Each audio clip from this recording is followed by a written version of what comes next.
Ahmedabad crime બ્રાન્ચની ટીમે નવરાત્રી પહેલા જ ચેકિંગ દરમિયાન હથિયારો સાથે આરોપીઓને ઝડપ્યા। પ્રાપ્ત માહિતી અનુસાર નવરાત્રીના તહેવાર પહેલા જ ક્રાઇમ બ્રાન્ચની ચેકિંગ દરમિયાન હથિયારો પકડાયા છે। જી હા, બિલકુલ આપને જણાવી દઉં કે ક્રાઇમ બ્રાન્ચ દ્વારા હથિયારના 3 કેસ કરવામાં આવ્યા છે। એક કેસમાં 6 હથિયાર 24 કારતૂસ સાથે 3 આરોપીઓ ઝડપાયા છે, તો બીજા કેસમાં આરોપી જગદીશ પાસેથી એક પિસ્તલ અને 12 કારતૂસ કબજે કરવામાં આવ્યા, જ્યારે ત્રીજા કેસમાં અમીન મેમણ પાસેથી એક પિસ્તલ અને 3 કારતૂસ કબજે કરાયા છે। આ સાથે જ આરોપીઓ ગુનાહિત ઇતિહાસ ધરાવે છે। આરોપીઓ પહેલા પણ હથિયાર સપ્લાય કરાઈ ચૂક્યા છે। મધ્યપ્રદેશમાંથી 25 થી 30 હજાર રૂપિયામાં હથિયાર લાવતા હતા અને મધ્યપ્રદેશના માનસિંગ ચીખલી ગેંગ પાસેથી હથિયાર લાવતા હોવાનો ખુલાસો પણ થયો છે। ત્યારે આ બાબતે ક્રાઇમ બ્રાન્ચની ટીમ મધ્યપ્રદેશ જવા માટે પણ રવાના થઈ છે। આગામી સમયમાં વધુ હથિયાર સાથે આરોપીઓ ઝડપાય તેવી શક્યતાઓ અત્યારે સેવાઈ રહી છે। મામલો છે, કેટલા હથિયાર છે, કેટલા આરોપી છે અને કઈ ચેનલ થ્રુ ગુજરાતમાં હથિયાર આપવાનો શું ઉપયોગ થતો હતો?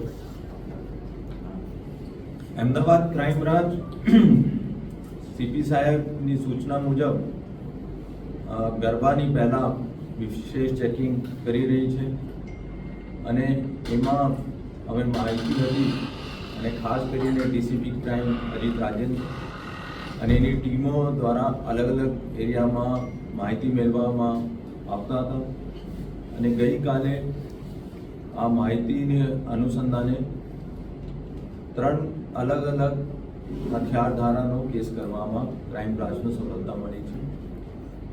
પહેલા કેસમાં 6 જેટલા હથિયાર 2 આરોપી સાથે અને 24 કારતૂસ સાથે ક્રાઇમ બ્રાન્ચે આ 2 આરોપીનો જેનું નામ છે કિશોર કુમાર પંચાલ, કાંતિલાલ બિંદુલાલ પંચાલ, જેનો કેકે પણ કહીએ છીએ, અને વિક્રમ કુમાર પ્રતાપજી પડિયાલ, બંને ગુજરાતનો રહેવાસી છે, એક બનાસકાંઠાનો છે બંને, અને આ લોકો હથિયાર માનસિંહ ચીખલીકર મધ્યપ્રદેશનો રહેવાસી છે, ધાર જિલ્લાનો, ત્યાંથી લઈને અહીં આવતા હતા। પોલીસ એનો રોક્યો, તલાશી કર્યો અને એના પાસેથી 6 જેટલા હથિયાર કબજે કરવામાં આવે છે।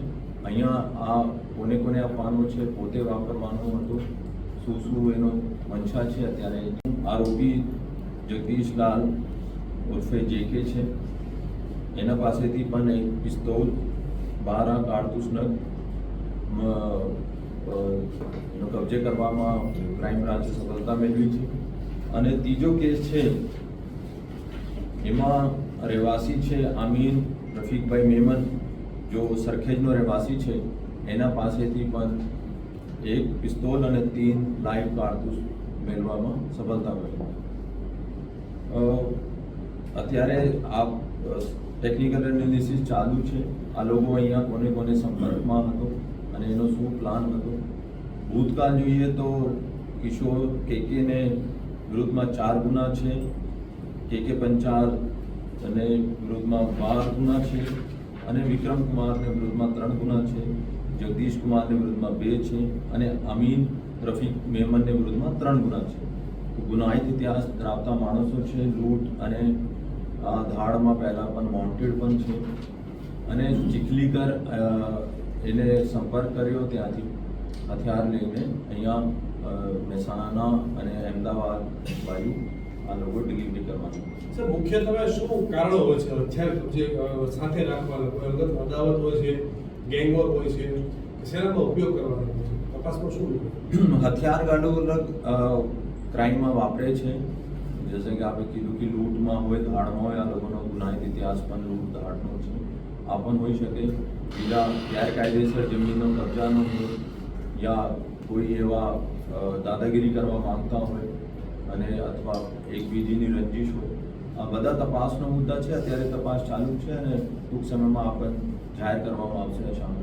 સર, બદલા હથિયાર હતા કે આ અગાઉ પહેલા પણ સપ્લાય કરી ચૂક્યા છે? પહેલા પણ સપ્લાય કરી ચૂક્યા છે અને ડીસીબીમાં અમદાવાદમાં પણ એને વિરુદ્ધમાં 2 ગુના છે। ત્રણેય કેસમાં એકબીજા સાથે કોઈ કનેક્શન થયું?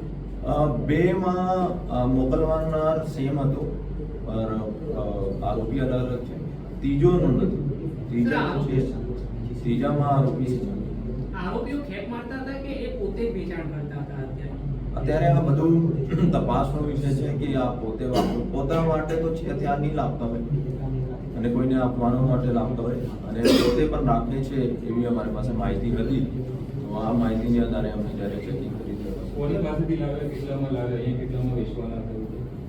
અંદાજિત 25 થી 30 હજારમાં કહે છે કે ત્યાંથી લાવતો હતો અને અહીંયા કોને કોને મોકલવાનું છે, આપવાનું છે અને કેટલામાં વેચવાનું છે આ તપાસનો વિષય છે. અત્યારે બધું અલગ અલગ ટીમો એની તપાસ કરી રહી છે અને ત્યાંથી મધ્યપ્રદેશથી લઈને આવે. સર, આ મોકલનાર જે આરોપી છે મુખ્ય એ મોકલી રહ્યો છે.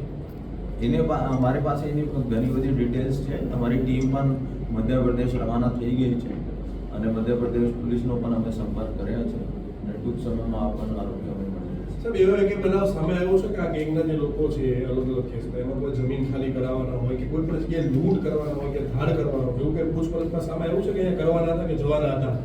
અત્યારે તો એવા કોઈ ચોક્કસથી કે આઈ મેટર ઉપર આ વેપન મંગાવવામાં આવે છે અત્યારે આ નથી. પણ હું આપને કહું છું કે અત્યારે કોર્ટની પ્રક્રિયા રહેશે અને રિમાન્ડ લેવામાં આવશે ને રિમાન્ડ પછી અમે ટેકનિકલ અને માહિતી આધારે કે આ કોને કોને આપવાનું હતું અને કારણ શું હતું અને ક્યાં વાપરવાનું હતું બધું 1-2 દિવસમાં ક્લિયર થઈ જશે. સર, એક શખ્સ સાથે પકડાયા છે, એમાં એમની કોઈ મોટા ગુનાઓને અંજામ આપ્યો હતો. બેકગ્રાઉન્ડ કોઈ બન્યા છે ને બંને આપનો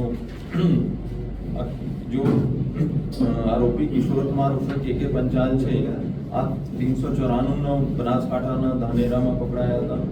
પછી મોટા ગુનામાં સાબરમતીમાં ગરફોડમાં છે.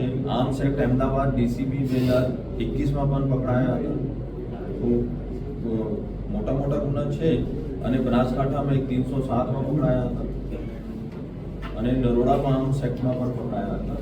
ખરેખર એનો ગુનાહિત ઇતિહાસ છે અને ભૂતકાળમાં પણ આ વેપન સાથે પકડાયો છે. આશરે ઘણા બધા હોઈ શકે. અમે એક આશરે નહીં કહી શકીએ કે 1-2 વેપન નથી અને 6 વેપન છે. એ ખરેખર અહીંયા કોણ માંગવાનાર છે, કોણ છે, આ બધું ટેકનિકલ ડિટેલ્સ અમે અત્યારે કરી રહ્યા છીએ.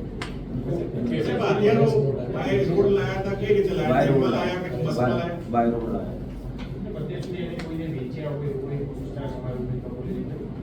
નહીં, અત્યારે અમે કહી નહીં શકાય જે ક્યોંકि વેપનનો કેસ છે. કોને ઘણા બધાનો પૂછપરછ ચાલુ છે. જો એને સંપર્કમાં હતા તો પુરાવા મળશે તો પછી અમે કુછ આગળ કરીશું. ઓકે, ચલો હિન્દી શોર્ટમાં સર.